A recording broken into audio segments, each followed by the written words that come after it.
하나님께서 오늘 주일 아침 우리에게 주신 말씀은 로마서 3장 25절 26절 말씀입니다.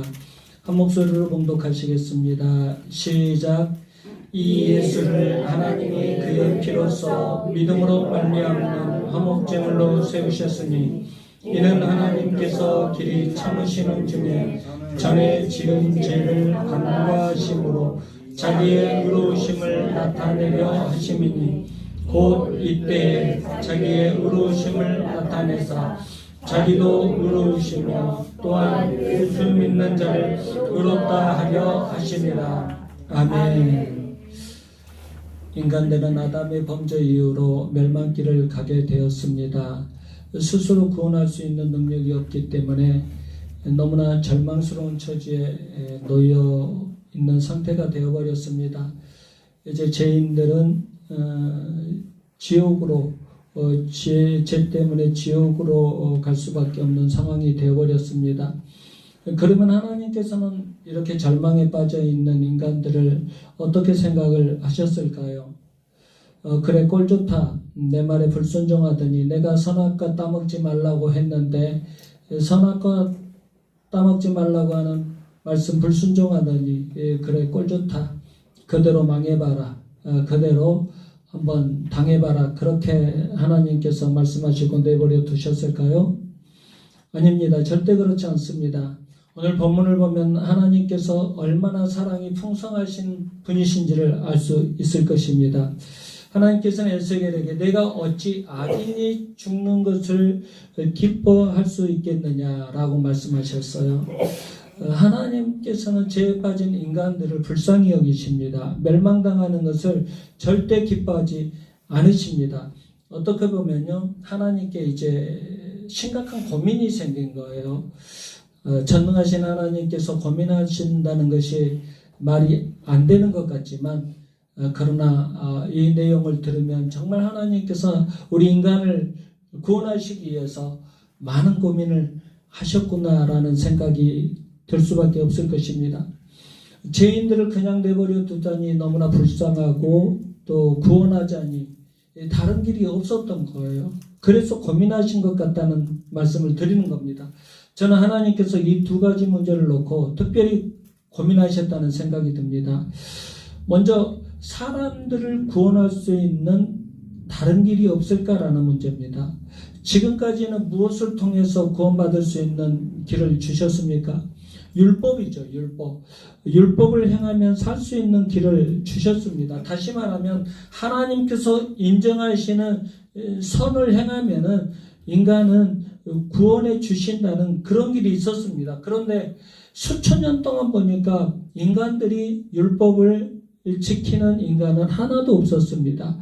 절대 하나님께서 내리신 결론은 절대 인간은 율법을 순종할 수 없구나라는 결론을 내리셨습니다. 율법은 선을 행하게 하는 것보다 오히려 역효과를 일으켰어요. 19절 20절 보겠습니다. 19절 20절 시작. 우리가 알거니와 무릇 율법이 말하는 바는 율법 아래에 있는 자들에게 말하는 것이니 이는 모든 입을 막고 온 세상으로 하나님의 심판 아래에 있게 하려 함이라. 그러므로 율법의 행위로 그의 앞에 의롭다 하심을 얻을 육체가 없나니 율법으로는 죄를 깨달음이니라. 아멘. 율법이 주어진 원래 목적은 뭐냐면 인간을 의롭게 만들기 위해서 율법이 우리에게 주어진 겁니다. 그런데 그 율법이 거꾸로 우리를 큰 죄인으로 만들어서 하나님 앞에서 변명조차 못하게 입을 막아버렸어요. 모든 소망을 빼앗아버리고 하나님의 심판대 앞에 아무 말도 못하고 그냥 끌려가도록 만들어버린 거예요. 사실 우리가 율법을 몰랐을 때는 몰랐어요. 아무것도 몰랐어요. 하나님의 뜻이 무엇인지, 하나님께서 원하시는 것이 무엇인지 전혀 몰랐습니다. 우리가 신앙생활 하기 전에는, 우리가 교회 다니기 전에는 하나님께서 이렇게 예배드리기를 원하시고, 하나님께서 죄 짓는 것을 싫어하시고, 하나님께서 선을 우리가 행하는 것을 원하시는지, 하나님의 뜻이 무엇인지 우리는 그냥 모르고 살았어요. 그냥 나만 잘 먹고 배부르고 나만 즐겁게 살면 되는 줄 알았어요. 그런데 율법을 알고 나니까, 하나님의 말씀을 알고 나니까 하나님께서 원하시는 것을 순종해야 된다는 것을 깨닫게 되었습니다. 아멘. 그런데 우리가 하나님의 말씀을 순종하면 순종할수록 배운 진리가 있어요. 뭐냐면 안 되는구나. 안 되는구나. 나는 안 되는구나. 나는 하나님의 말씀에 순종할 수 없는 존재구나. 저는 그것을 너무나 깊이 깨닫고 있거든요. 저는 행동으로 죄 안 짓습니다. 이제 말로도 죄 잘 안 지으려고 노력을 합니다. 그런데 마음에서 죄가 지어져 버리는 거예요. 내 마음에서 미운 마음이 생겨져 버려요. 내 마음에서 원망하는 마음이 들어버려요. 이것을 어떻게 할 수가 없어요. 죄가 뭐예요? 행동으로 짓는 죄뿐만이 아니라 마음으로 짓는 죄도 죄인 거잖아요. 그러니까 하나님의 말씀에 순종하면 할수록 깨닫는 게 뭐냐면 안 되는구나. 나는 안 되는구나. 내 마음이 죄를 안 지으면 내 행동이 죄로 가버리고 또 내가 행동이 죄를 안 지으면 내 생각이 죄를 짓고 있는 모습을 발견해요. 애를 쓰면 쓸수록 하나님 말씀 못 지키겠구나 라는 생각이 들어요. 이때 깨닫는 말씀이 뭐예요? 율법의 행위로 하나님 앞에서 의롭다 하심을 얻을 육체가 없구나 라는 말씀이 진리의 말씀이라는 것이 실감이 듭니다. 그러면 어떻게 해야 되나요? 하나님의 말씀인 율법을 폐기해버려야 되나요? 하나님의 말씀인 이 율법을 무시해버리나요? 절대 그럴 수 없습니다. 율법은 하나님의 성품을 가르쳐주는 법이고 하나님의 뜻을 가르쳐주는 법이기 때문에 절대 율법을 폐기하거나 무시하면 안 됩니다. 그리고 하나님은 얼마나 거룩하시고 하나님은 무엇을 원하시는가를 율법에서 말씀해 주시기 때문에 우리는 이 말씀을 우리는 폐기하거나 무시할 수 없습니다. 거짓말하지 말라는 율법을 한번 예를 들어보겠습니다. 거짓말이 왜 죄일까요? 하나님께서 율법을 통해서 거짓말은 죄다고 말씀해 주셨기 때문에 죄입니다. 그렇게 말씀할 수 있겠죠.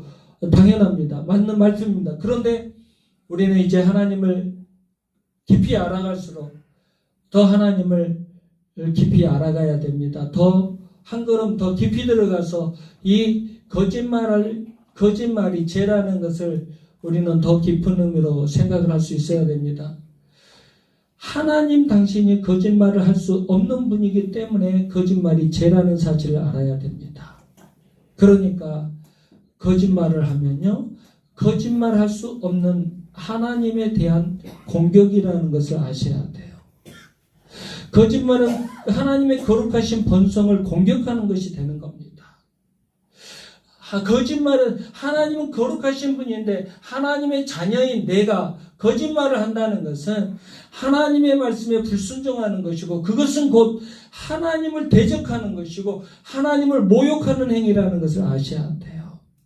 그래서 율법은 거룩하신 것이고 또 절대 폐기될 수 없는 겁니다.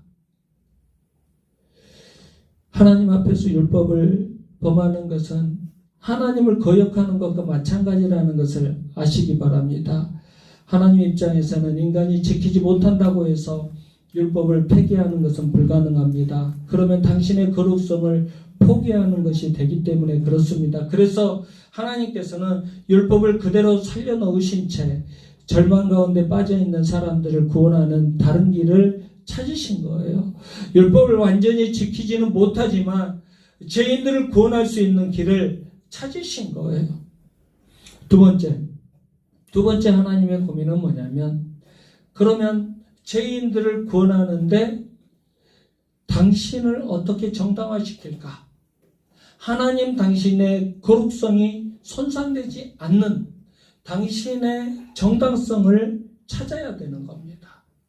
하나님은 거룩하신 분인데 죄인을 구원하면은 거룩하신 분이 죄인을 구원할 수 없는 거잖아요. 죄인은 심판의 대상인 거잖아요. 그런데 그 거룩성을 손상시키지 않는 범위 내에서 인간을 어떻게 구원할 것인가? 그 문제가 있는 겁니다. 인간은 죄로 인해 타락해서 지금 세상은 의인이 하나도 없는 상태입니다. 그러므로 하나님께서 우리를 구원하시려면 죄인인 우리를 의인으로 인정해 주시고 받아주셔야만 돼요. 그런데 죄인을 의인으로 인정하는 것은 하나님의 본성으로는 불가능한 일입니다. 왜냐하면 하나님은 거룩하시고 공의로운 분이시기 때문에 그렇습니다. 하나님은 죄를 미워하십니다. 하나님은 우리가 죄를 지으면 진노하시고 심판하는 분이십니다. 하나님께서는 당신의 의로움을 실천하시려면 죄는 제대로 심판하시고 의는 의대로 보상해 주셔야 됩니다. 그래야 하나님의 공의가 이루어집니다. 만약에 하나님께서 죄인을 의인으로 받으시면 당신의 의로움에 손상을 입게 됩니다. 그렇기 때문에 하나님께서 죄인을 의인으로 받으시려면 당신의 거룩하심이 훼손되지 않는 조건 하에서 이루어 주셔야 됩니다. 죄인을 의인이라고 해도 당신은 여전히 의롭고 거룩하다는 것을 나타낼 수 있는 그 길을 찾으셔야만 되는 거예요. 하나님께서는 반드시 이 사실을 공정하게 증명을 해 주셔야 합니다. 그렇지 못하면 하나님은 더 이상 거룩한 분이 안 되는 거예요. 공의로운 분이 안 되는 겁니다. 25절 중반절부터 보면 이는 하나님께서 길이 참으시는 중에 전에 지은 죄를 간과하심으로 자기의 의로우심을 나타내려 하심이니 곧 이때에 자기의 의로우심을 나타내사 자기도 의로우시며 또한 예수 믿는 자를 의롭다 하려 하심이라고 했어요. 하나님께서 우리의 죄를 고의로 못 본 채 하고 또 넘겨도 당신의 의로움을 나타낼 수 있는 구원의 길을 반드시 찾으셔야만 했습니다. 여러분 얼마나 어려웠겠어요? 얼마나 어려웠겠습니까? 하나님은 거룩하십니다. 그런데 거룩하신 분이 이 죄인을 구원할 수가 없어요. 왜 그러냐면 당신의 거룩성이 훼손되기 때문에. 죄인은 심판의 대상이거든요. 죄인은 죽어야 될 대상입니다. 하나님께서 그런데 우리 모든 인간들은 다 아담의 죄로 인해서 우리는 죄가 전가되어서 우리는 다 죄인이 되어버렸거든요. 여러분 죄인 아닌 사람 있나요? 다 죄인이에요. 죄인이에요. 그럼 우리는 심판의 대상인 겁니다. 그런데 하나님께서 죄인들을 구원하셔야 되는 거예요. 그런데 그 하나님은 거룩하신 분이셔요. 그 거룩하신 분이 죄인을 구원하면 당신의 거룩성에 손상이 가는 거예요. 죄인은 심판의 대상이기 때문에. 그럼에도 불구하고 죄인을 구원하고 싶으신 거예요. 당신의 의로움을 나타내는 죄를 고의로 못 본 채 하고 또 하고 그냥 넘겨도 당신의 의로움을 나타낼 수 있는 새로운 구원의 길을 찾아내셔야만 되는 거예요. 얼마나 어려우셨겠어요? 여러분 우리의 구원이 그냥 이루어졌다고 생각하지 마시기 바랍니다. 그러니까 우리가 신앙생활을 이 모양으로 하는 거예요. 그냥 내가 교회를 다니니까 내가 뭐 누구의 전도를 받고 교회에 나왔으니까 나는 구원받았겠지. 그러니까 너무너무 대충대충 신앙생활을 하는 겁니다. 내 구원이 그냥 이루어졌다고 생각하시면 안 돼요.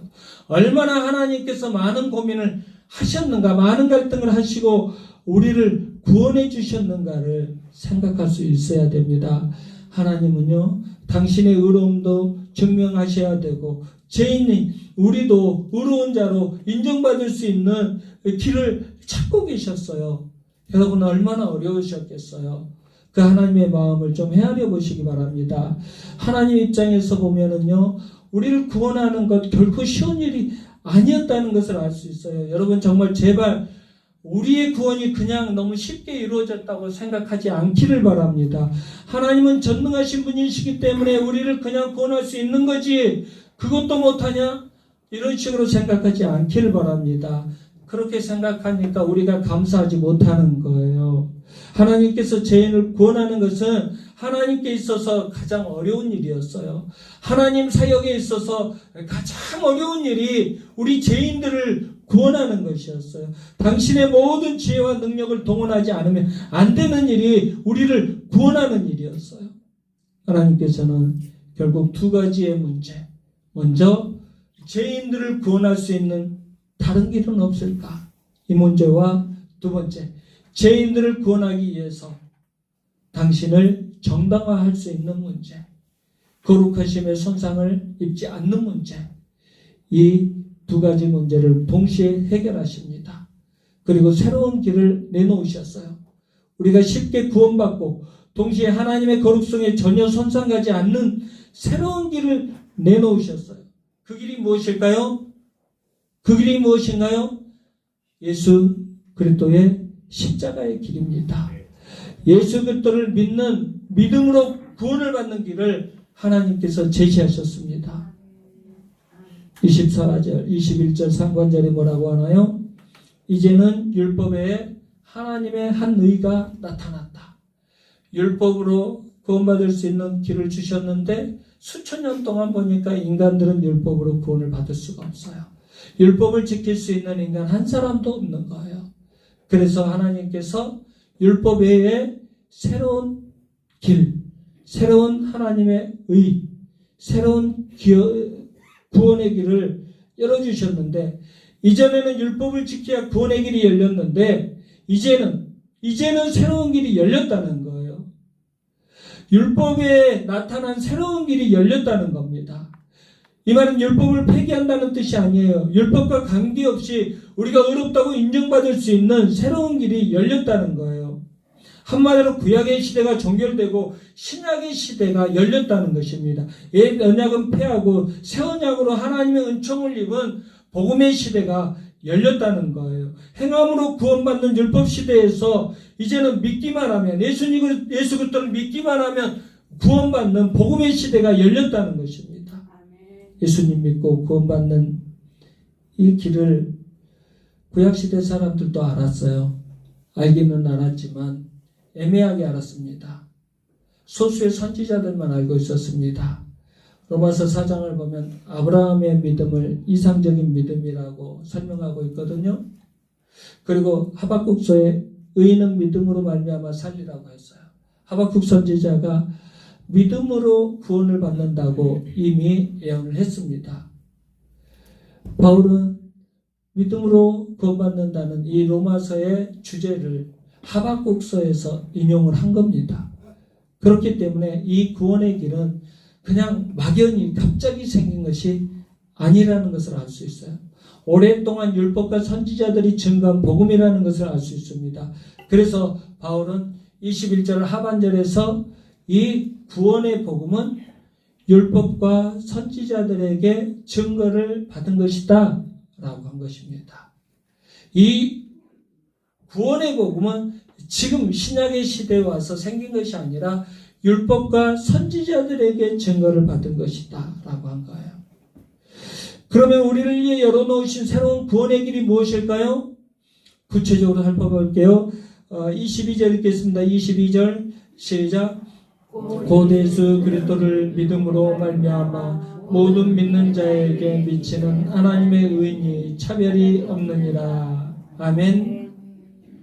예수 그리스도를 믿는 사람이라면 누구든지, 흑인이든지 백인이든지 유대인이든지 이방인이든지 누구든지 차별 없이 예수 그리스도만 믿으면 누구든지 차별 없이 하나님께 의롭다함을 받는다고 하십니다.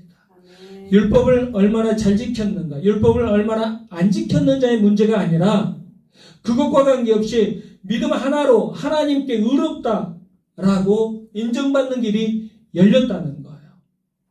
너무나 파격적인 복음이죠. 얼마나 놀라운 복음입니까? 21절부터 24절 시작. 이제는 율법과 선지자들의 증거를 노력하시라. 곧 예수 그리스도를 믿음으로 말미암아 모든 믿는 자에게 미치는 하나님의 의인이 차별이 없느니라. 모든 사람이 죄를 범하였으며 하나님의 영광에 이르지 못하다니 그리스도 예수 안에 있는 속량으로 말미암아 하나님의 은혜로 값없이 의롭다 하심을 얻은 자 되었느니라. 아멘. 이 말씀을 가슴 깊이 새기시기 바랍니다. 이 말씀이 우리 마음에서 떠나지 않도록 가슴 깊이 새기시기 바랍니다. 마음이 흔들릴 때마다 솟아나는 은혜의 말씀이 되도록, 생명의 말씀이 되도록 이 말씀을 새기시기 바랍니다. 그 중에서 23절이 중요합니다. 23절 다시 한번 읽겠습니다. 23절 시작. 모든 사람이 죄를 범하였음에 하나님의 영광에 이르지 못하더니. 아멘. 모든 사람이 죄 때문에 하나님께서 주시고자 하시는 영광에 이르지 못했습니다. 아담의 언제로부터 지금 우리의 모든 죄까지 다 포함됩니다. 그 죄값 때문에 우리는 하나님의 영광을 잃어버렸습니다. 하나님께서는 처음 인간을 창조하실 때 당신의 형상을 따라 지으셨어요. 우리가 하나님의 모습을 닮았다는 것은 엄청난 영광이에요. 그것 때문에 아담은 에덴 동산에서 하나님과 교제를 나누는 특권을 누렸어요. 그리고 하나님께서는 아담에게 하나님을 예배하고 영화롭게 하는 특권을 주셨어요. 모든 피조물을 대표해서 하나님께 찬송과 영광을 돌릴 수 있는 제사장의 특권을 주셨어요. 그리고 온 우주 만물을 다스릴 수 있는 통치권을 주셨어요. 하나님께서 당신의 통치권을 부분적으로 아담에게 주신 거예요. 얼마나 큰 영광입니까? 그런데 아담과 함께 모든 인류가 죄를 범하자마자 이 영광을 잃어버리게 됩니다. 하나님을 닮은 형상이 파괴되어 버린 거예요. 많은 부분 손상을 입게 됐어요. 완전히 망가지지는 않았어요. 우리 속에서 두 가지 마음이 항상 교차하잖아요. 저 사람을 사랑해야 되는데, 용서해 줘야 되는데. 오늘은 그렇게 마음 먹었어요. 오늘 예배 시간에는 그렇게 마음 먹고 나갑니다. 그런데 내일 그 왼수를 만나면 용서가 안 돼요. 하나님께서는 용서하라고 예배 시간에 가르쳐 주셨어요. 그래서 내가 내일 만나면 용서해야지, 사랑해줘야지. 그게 하나님을 닮은 형상이에요. 그 형상이 남아있어요. 그런데 내일 만나면 안 돼요. 왜 그러냐면 하나님의 형상이 많은 부분 손상이 되어버렸기 때문에 그런 거예요. 그건 어쩔 수가 없어요. 저도 그래요. 저도 그래요. 몸부림쳐도 안 돼요. 안 돼요. 그래서 늘 깨닫는 게 안 되는구나. 나는 안 되는구나. 인간은 안 되는구나. 그것을 깨달을 수밖에 없어요.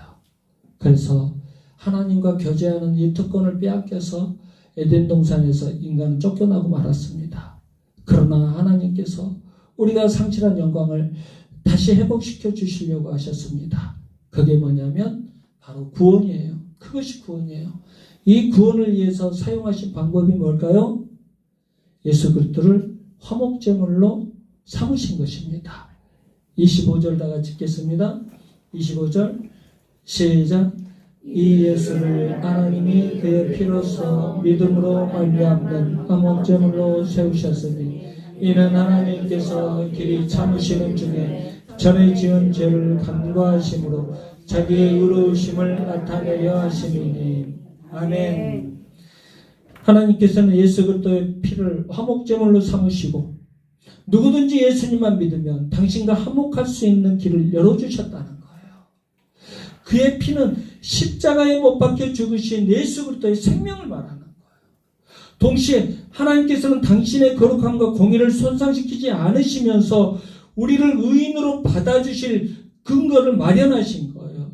그러므로 예수 그리스도의 십자가는 하나님의 놀라운 지혜입니다. 예수 그리스도의 죽으심에는요, 말로 표현할 수 없는 하나님의 큰 은혜가 담겨 있어요. 여러분들이 그것을 아셔야 돼요. 사순절을 보내면서 여러분들 이 부분을 좀 묵상했으면 좋겠습니다. 내가 십자가를 묵상하라는 것이 도대체 무엇인가? 집에다가 십자가를 걸어놓고 도대체 이것이 나무로 되어 있냐, 쇠로 되어 있냐, 왜 이것은 검정색인데 이것은 노란색으로 되어 있느냐, 그렇게 묵상하는 게 아니고 예수 그리스도의 십자가 안에는 하나님의 놀라우신 큰 은혜가 지금 숨겨져 있다는 걸 아셔야 돼요. 하나님께서 엄청나게 고민하시고 갈등하시면서 우리 죄인들을 구원해 주시려고 하시는 그 하나님의 놀라운 지혜, 그 놀라우신 은혜가 이 십자가의 사랑 안에 담겨 있다는 것을 여러분들이 기억하셔야 돼요. 24절 중반절 보면 하나님의 은혜라는 말이 나옵니다. 은혜는요, 신약 성경에 155번 나와요. 바울 사도가 100번 이상이나 사용했어요. 여러분, 십자가의 은혜로 우리는 값없이 의롭다함을 얻었습니다. 하나님께서는 나 같은 죄인을 살려주시려고 이 구원의 길을 예비해 주셨어요. 여러분 진정으로 이 은혜에 감사하십니까? 이 놀라운 십자가의 은혜를 맛보고 경험하셨습니까? 그러면 한번 삶을 돌아보세요. 자신의 삶을 한번 돌아보시기 바랍니다. 십자가의 은혜를 맛봤다고 했잖아요. 십자가의 은혜를 경험하셨다고 하셨잖아요.